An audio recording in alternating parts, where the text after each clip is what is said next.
And we're back with another edition of Planet Philly, another live stream. It's a busy week. It's a busy week here on the Planet Philly live stream. I'm Nick Earnshaw, your host once again. And today's theme, the birds are in the bowl. But I want to talk about something regarding the birds being in the bowl, right? We got to stop, especially as Philadelphia sports fans, right? We have to stop with just paying attention to the naysayers, to the negativity, to the ones that are going to discredit the Philadelphia Eagles, because that's all I've been seeing the past couple of days. There's excuse after excuse after excuse as to why the Philadelphia Eagles are in the Super Bowl. And we got to just stop just giving it attention. Just stop. Don't even pay attention to it. There's no reason to do it. So that's going to be kind of the essence of the show today. Make sure to follow us at Planet Philly Pod. That is at Planet Philly Pod on Twitter, Instagram, on YouTube as well. We're streaming on Twitch right now, Twitter, YouTube. You can check us out a whole bunch of different ways. So we have a great show in store tonight. Ryan Rothstein, my guy, he's going to be joining us in a little bit. But first, we have a lot to get to. And I want to get to kind of what I mentioned in the open and why we should not be giving these naysayers, these negative people, the national media who just clearly have it out for Philadelphia. I mean, if you want to disrespect the Eagles, fine. Go ahead. They're in the freaking Super Bowl. Who cares? Who cares what these people have to say? I've heard almost every excuse known to man this week. That's literally what I've heard. I've heard literally almost every excuse this week. Oh, they played nobody during the regular season. Oh, they played nobody in the playoffs. But somehow magically they won 16 total games and found themselves NFC champions against the AFC champ Kansas City Chiefs in the Super Bowl. I don't think you get there by coincidence or just by luck. I saw a tweet. Ruben Frank put out a stat. 3 teams in NFL history. 3, right? Best record against winning teams, 9-1. All 3 of these teams were 9-1 against winning teams in their seasons. The 1969 Vikings, the 07 Patriots, and the 2022 Philadelphia Eagles. They were 9-1 against winning teams this year. 9-1. So that just dispels the argument that they played nobody. They played a bunch of winning teams and had a fantastic record that's up there with these top teams in NFL history. It really bothers me that we just even pay this attention anymore, because it's nauseating. It's not worth it. You know what I mean? It's just not worth the time of day to pay attention to these people. These are unserious people. The Eagles, you don't win 14 games in the NFL. It's called it's any given Sunday for a reason. For a reason, it's any given Sunday. That's why that mantra's out there all the time, and that's why bad teams can beat a good team on any day. It happens. The Colts beat the Kansas City Chiefs this year. Colts were an awful team. They beat Kansas City this year. The Commanders, they beat the Eagles this year. It's any given Sunday. The Eagles, they had a fantastic year. A fantastic year. And we're just going to sit here and listen to these naysayers, this negativity from all the outside noise. It's just not worth it. This is a good football team. And when you win 14 games in the regular season, you probably have put yourself in a good position to get the number 1 seed, to get the first round bye. That's the whole point. That's the whole point of the year. You want to try and win the division. You want to try and get the highest seed you possibly can. And hopefully you can get that home field advantage throughout the playoffs. It used to be the 1st and 2nd seed. Now it's just the 1 seed. They were the best team all year. This is nothing new. They were the best football team all year. They dominated in the trenches. They had the number 2 ranked defense, which looked like a number 1 defense to me this past Sunday. This was the best team in football. So you're gonna have these people out there saying all these different things that they had an easy path. They really shouldn't be there. They didn't really play anybody good. Both of the top teams in each conference got here. I don't think Kansas City's played anybody like this either. So I don't understand how you could say this is the easiest path when the Eagles literally had the best record against winning teams, only one of 3 teams to ever do it, 9-1. It's just a lazy argument. And if you've watched this team all season long, they've dominated up front. They had 70 plus sacks. In the conversation with those Bears teams of the mid 80s, 85 Bears. I mean, that's how good this defensive line was. There was a problem midseason. They couldn't really stop the run. They went out and got Linval Joseph, Ndamukong Suh. That just elevated that defensive line. Everyone was coming in fresh. Everybody was coming in fresh. It's been utter domination in the trenches for the Eagles on offense and on defense. They've stayed healthy. That is a huge part of this. They've stayed healthy all year. All season long. They've stayed healthy. They had 22 of 22 starters on Sunday. And we gave Nick Sirianni and the coaching staff a lot of crap in the beginning of the season. Saying, oh, well, in training camp, you want to start hitting guys. You want to do this. You want to get guys in there. They should be practicing more. They should be taking more hits. They should be getting... This philosophy worked. They've kept everyone healthy, which in the Super Bowl year of 2017, that didn't happen. That just did not happen. So, you just can't go by some of these people saying these things on social media, on the national airwaves. I can't believe people on the national airwaves actually say these types of things. It's kind of ridiculous, in my opinion. So, you can't listen to these people.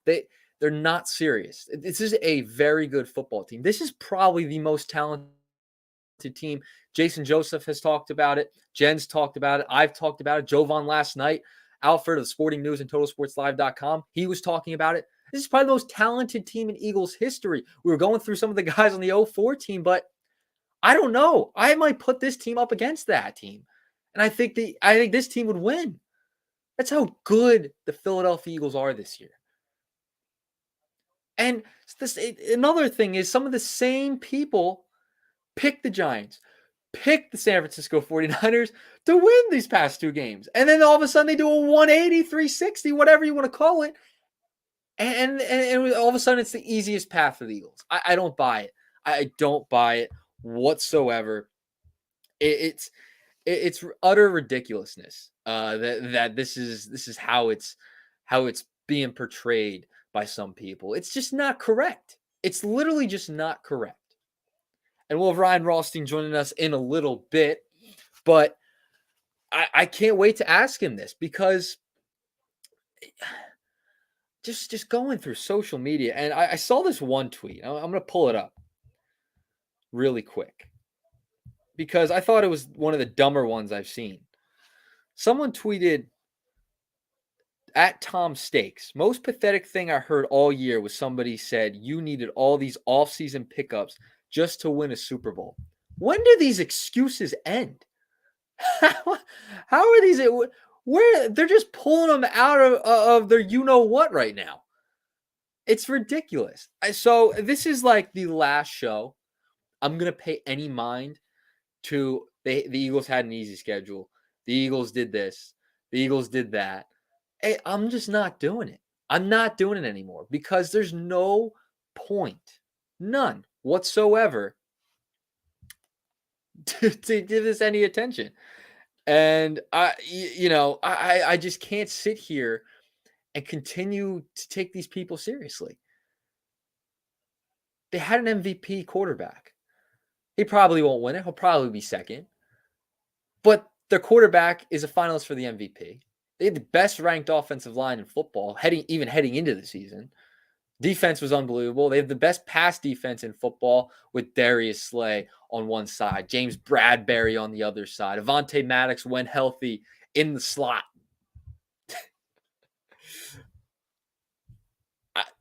you can't go by some of these so-called experts that are putting a team that made the Super Bowl as a number 1 seed and just making excuses that how they got there. What I've never seen anything like it. This team did nothing wrong all year. You can't help your schedule. You can't help it.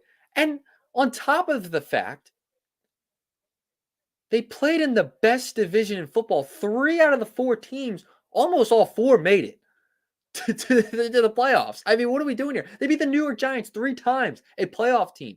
And going into that game, all I heard all week was, well, it's hard to beat a team 3 times. I don't think the Eagles could do it, especially with Jalen Hurts. What? No, I can't. I am not going to be able to take that any longer because we know how good this team is. They're in the Super Bowl for a reason. They've been the best team all year for a reason.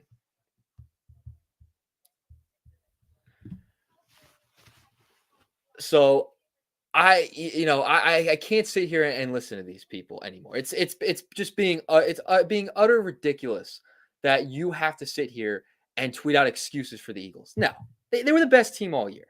So that's why I got to bring in my guy, Ryan Rothstein. He's joining the stream. He's on Planet Philly. Ryan, what's going on, my man?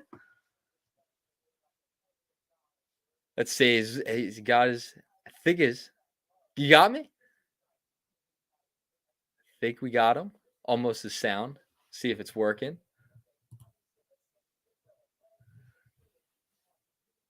Nah, I can't get you. We'll work on it.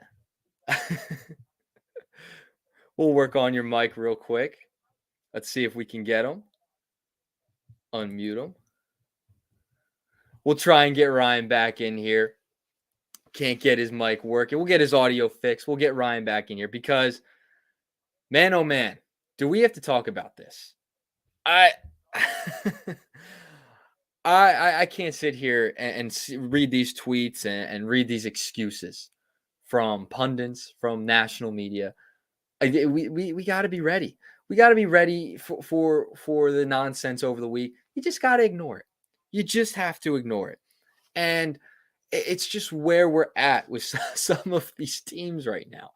And with some of these other pundits out there, these media members, you just can't, you cannot just buy into it. You can't, don't fall for the trap. That's basically what I'm trying to get at. Don't fall for the trap of the nonsense that's going to be out there because that's really what it is.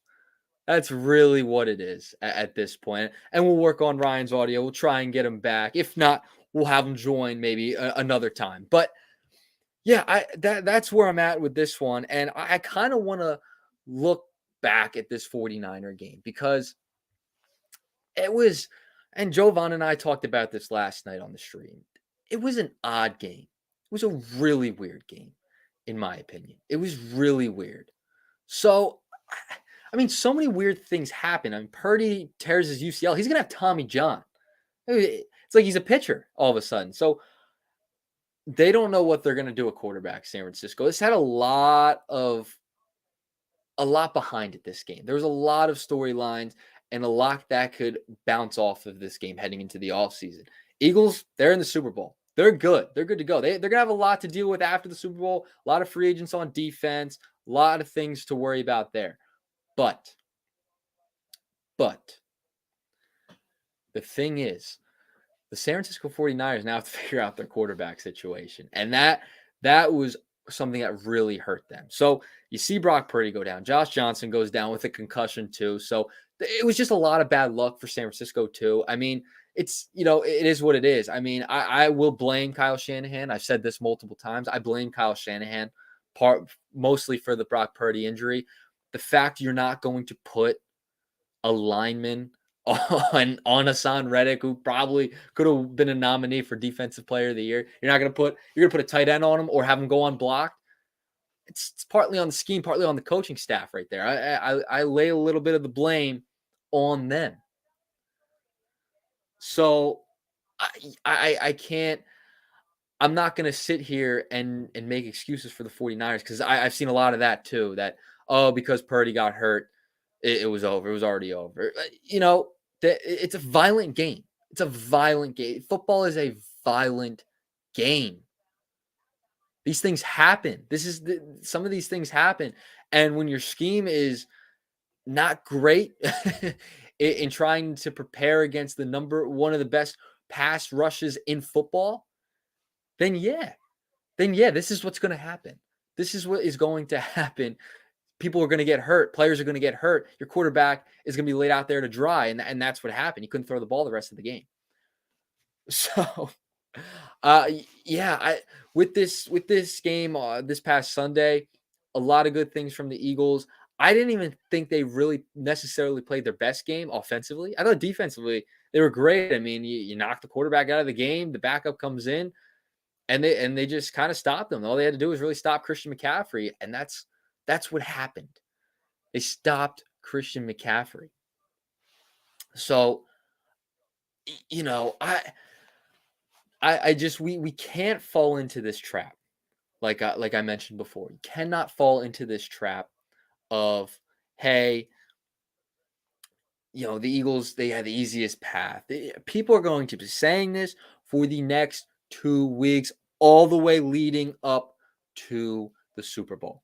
They said this all week leading up to San Francisco. It'll be the first good defense, good team they've played, and then all of a sudden they're not a good team anymore. It's the best defense in football. They were that for a reason. It's why the Eagles had a little bit of trouble. That's why Jalen Hurts didn't have a great game, barely had over 100 passing yards. So, yeah, I can't sit here and take all of this nonsense in when they had one of the best records ever against winning teams in the regular season or just overall this season. And then at the same time, well, they didn't play anybody, but they didn't. So it's something that you're just going to have to be mindful of heading into this season or into the Super Bowl, because it's something that is going to be talked about for the next 2 weeks, that this will be the first team the Eagles have played. So we're going to try and get Ryan back. He's working on his audio. Let's see if we can get him back in here in just a few moments. So we'll try and work on that at the same time, trying to do a couple things at once here on the stream. Hey, that's what happens with technology. It never seems to always go properly, right? I mean, it's just how it happens. So we'll see if we can get Ryan on. If not, we're going to get him back. Maybe towards the end of the week, we'll get on, or next week.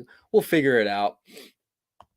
So if we can get him back, we will. We're working on it right now, and we'll see if we can get Ryan back. But yeah, I mean, this is what we're going to have to deal with if you are Philadelphia fans. If you are the Philadelphia Eagles, you're going to continue to get the disrespect. It's just how it works. It's just how it works in this town. So,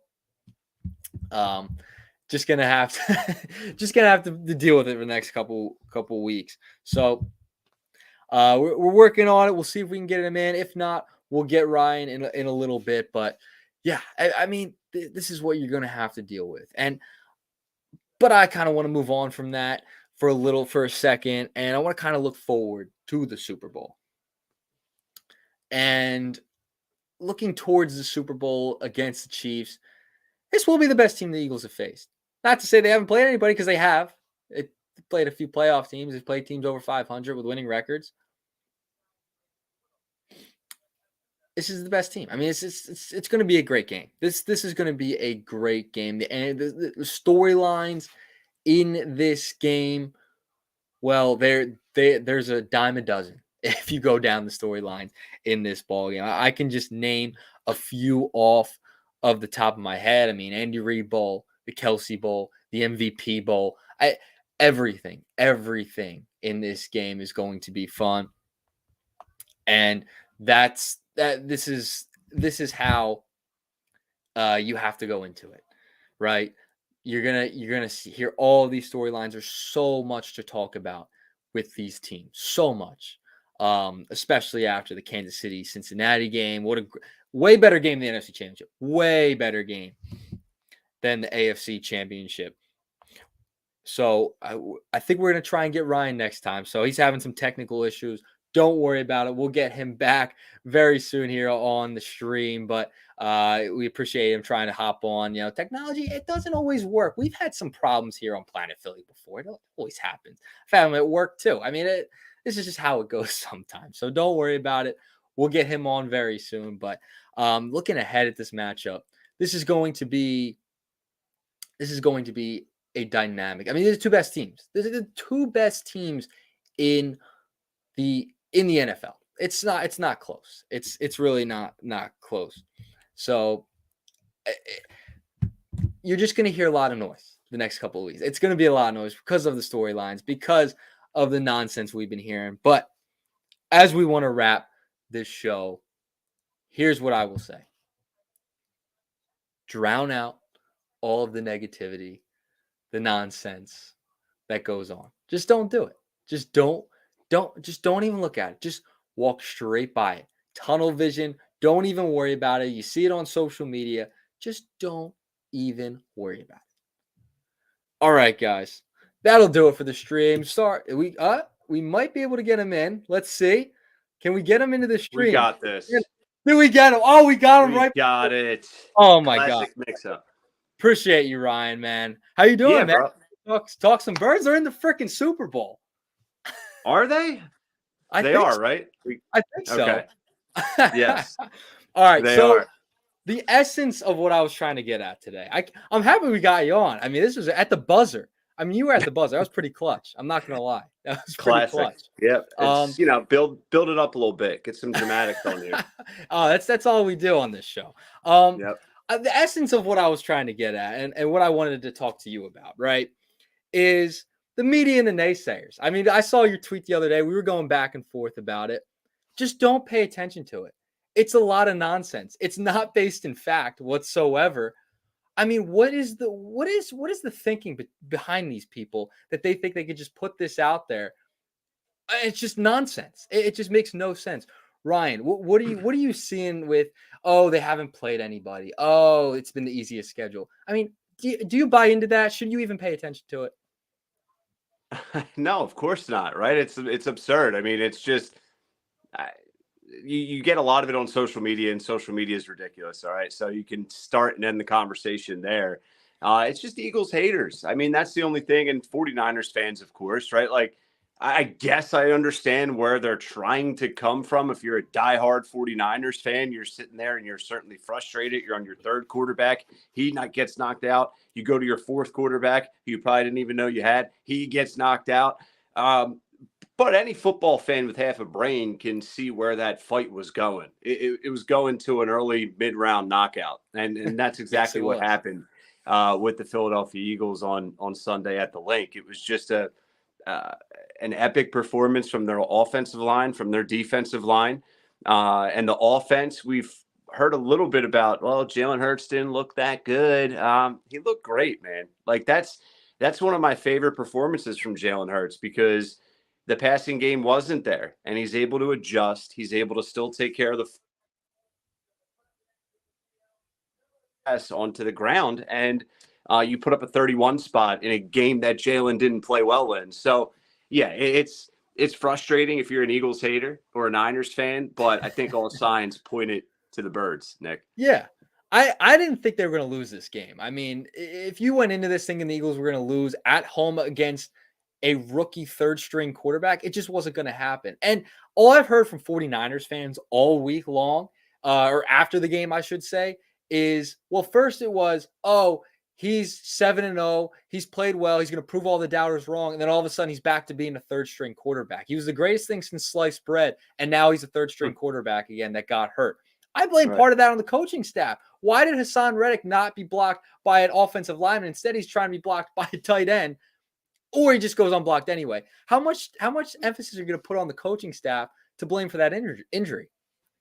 Yeah, it's a really interesting point that you bring up. It's something I talked about yesterday a little bit as well, because in football at its core, like, you want to knock the opposing player out. Like, that's just, Exactly. you don't want to be dirty, but that's like It's a your violent objective game. It's a violent game. in the rules. And the Eagles did that. So it's like, I feel like younger generations and people that look at injuries nowadays with load management and stuff, it's like, oh, well, it's a fluke. Like, if you get injured, it's just always a fluke, and there's no actual facts or circumstance around it. No. Like, yeah, you should have done a better job. So coaching is certainly to blame. Yeah, I believe so. And I just want to kind of get based upon on both sides, on the offensive side of the ball, on the defensive side of the ball. What were your two takeaways from this game heading into the Super Bowl? What are you looking forward to? Two takeaways on offense. And it's nothing new. They've done it all season long, but they're able to beat you in a variety of ways, right? We saw it Sunday. Ugly game, had to focus on the ground. You had success there from top to bottom.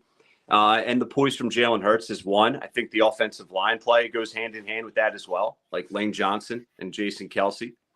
And then on defense, it's just that front seven, the pressure they've been able to generate, I think has been disrespected and overlooked.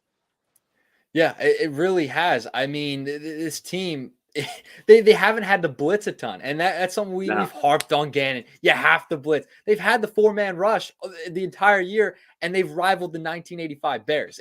It's been remarkable, and they continue to do it against the Giants, against San Francisco. So I'm looking forward to this Super Bowl, and this Super Bowl has so many storylines, right? So many. It does. I mean, you look, it's the Andy Reid Bowl, right? I mean, that's the top one. You have the Kelce's going at it.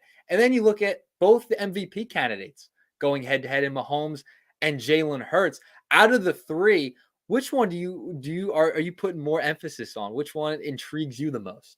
Yeah, it's a good question. I mean, probably the Kelce's. I like that one. It's hard, especially with the podcast. Right, exactly. I mean, that podcast is going to do historic numbers whenever that new episode comes out, if it's not already out. But yeah, it has to be the Kelce brothers, right? That's such a cool story. It certainly can be Andy Reid. Obviously, he spent 14 years in Philadelphia. I think him being the head coach adds some bitterness to a potential loss, and it adds some sweetness to a potential win. So it's tough, man. But this is the best case scenario for so many reasons. Eagles, Chiefs, can't wait. Yeah, this was the pick. I feel like I didn't think Cincinnati was going to win and go into Kansas City. I know Mahomes was hurt. A lot of people were banking on the Cincinnati Bengals to win that game because they were hot. They went to Buffalo and won. But this was just kind of meant to be, right? I mean, Andy Reid facing his former team, Mahomes versus Hurts. I mean, it's so perfect. This Super Bowl, and it's going to be a good one. And I want to look at the matchups though, because these are the two best teams in football. Top seeds in the NFC and the AFC. I'm going down each position group, Ryan, and the Eagles win about 90% of it. Quarterback will give slight edge to the Chiefs, right? Mahomes. Linebacking core, maybe a slight edge to the Chiefs. Maybe. After that, I think the Eagles are more talented in every other position group. Do you agree? Yeah. Dude, this is one of the best teams, period, like in recent history in the National Football League, right? And it's one of the greatest Eagles teams, I think, of all time, especially if they cap it off with a Super Bowl win against Kansas City. So, like, yes, from top to bottom, that's why Howie Roseman won Executive of the Year. Every position group on both sides of the ball is super talented and super deep on the depth chart at each and every position. Maybe not the greatest guy on the planet at every position, but that's quite literally impossible. So, like, yeah, this team is just special, man. It's so special, particularly in the trenches, and that's where they really beat you up. Yeah, and I had Jovan out for the Sporting News on last night. Jason, Jen, we've all said this. If we think it's better than 04. I mean, I think this team is more talented than 04. And how much credit does Howie Roseman get for reinventing the wheel over and over again? How do you do this in 5 years? Everything. He gets all of the credit, right? I mean, it's stupid. It's absolutely stupid. Like, we were bashing the guy going into 17 with the Super Bowl. They go on that crazy run. And then they fire the head coach. Doug Peterson after 4 wins. You have Yep. all this money tied up to a guy that's no longer going to be your quarterback. You draft a guy that everyone hated the draft pick, 53rd overall, and you just hire an entire new coaching staff, an entire new quarterback.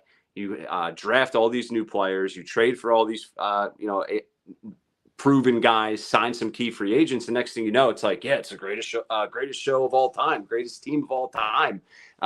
It's absolutely remarkable. He doesn't get enough credit.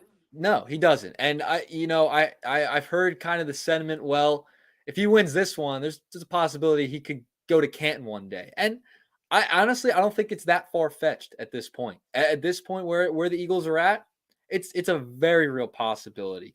But I want to continue. So there's one thing I saw today that kind of made me laugh. And you brought up Carson Wentz a little bit. You kind of mentioned him without mentioning his name. This is the second time now the backup quarterback is going to a Super Bowl that isn't Carson Wentz in the Philadelphia Eagles, that took his job and is going to a Super Bowl. Yeah. Like how crazy is it that it was Nick Foles a couple years ago, Wentz gets the job back and then makes the playoffs one more year, and then obviously had the bad year in 20. How much credit does Jalen Hurts get right now? I mean, he's going to get paid a lot of money. How great of a pick is that going to be looked back on? Yeah, probably one of the greatest ever made, right? But it's not really about the pick. It's just about getting lucky with the pick, not taking anything away from Jalen or even Howie. But that's how I always sort of view the draft. It's just like you don't know. You can do all your homework. You can have the best scouting team in the NFL. And you still can miss on guys, right? So that pick ended up panning out. So it deserves to be mentioned as one of the best picks to turn out for the best of the Eagles' existence. So yeah, it's unbelievable. And just imagine where this franchise would be if that injury didn't occur to Carson Wentz in LA in the Super Bowl year. Yeah. Right? Like how much changed after that. You win with Nick Foles. You end up finding out Carson's not the guy. Then you have to draft Jalen Hurts because of that. Like you never know like how important a negative can be. Like and it ended up being so positive for Eagles fans in this team. I think it worked out pretty well, even with all the dead money they had to take with the Carson contract. Yes. But I have one more question for you, and it's from Jen McGraw. She had to make me ask you, right? So are you still on the Hassan Reddick for Super Bowl MVP? What was it, 35-1? Are you still on that train heading into the big game? Well, you're missing a one in there, Nick. It was on Saturday. It was 125-1. Was it really? Yes. Oh my God. It was 125-1. I threw that out there. So yeah, dude, we can talk about AJ Brown. We can talk about drafting Devontae Smith, the draft pick of Jalen Hurts. The addition of Hassan Reddick. I mean, that dude is like he impacts every game he plays in so far. Every single game. Every single game. It's like he's a huge reason behind this defense and it's all of its success it's had. And I think that's going to continue into the Super Bowl, especially if the Eagles have to win on the ground. Right? Like I'm fine. Another performance like 18 for 26 receptions, a rushing touchdown. Miles gets one. Boston Scott gets one, Gainwell gets one. Then you say, you know what? That sets up for Hassan Reddick to win the MVP. I think he's around 40-1 right now, depending on where you're looking. Yeah, I love that bet. Oh man, I might have to lay that one down like very soon. I think I might do it. I might take your advice on that one. Ryan, appreciate it. I'm glad we got the audio fixed, man. I appreciate you taking a couple minutes to hop on Planet Philly. Bro, anytime, man. Anytime. All right, Ryan Rothstein right there, Sports Radio 94 WIP. Appreciate him joining the stream. It was a lot of fun. We got him on at the last second. He was able to hop on, and what a great job it was. Awesome job by Ryan. Always gives great insight. But I want to thank everyone for tuning in to Planet Philly once again. If you hopped on the stream, if you're rewatching it, great. Have a good one, everyone. We'll see you right here back on Planet Philly. I'm Nick Earnshaw. Jason, I'll have you very soon. He'll have you at 8:15. Thank you, everyone. Have a great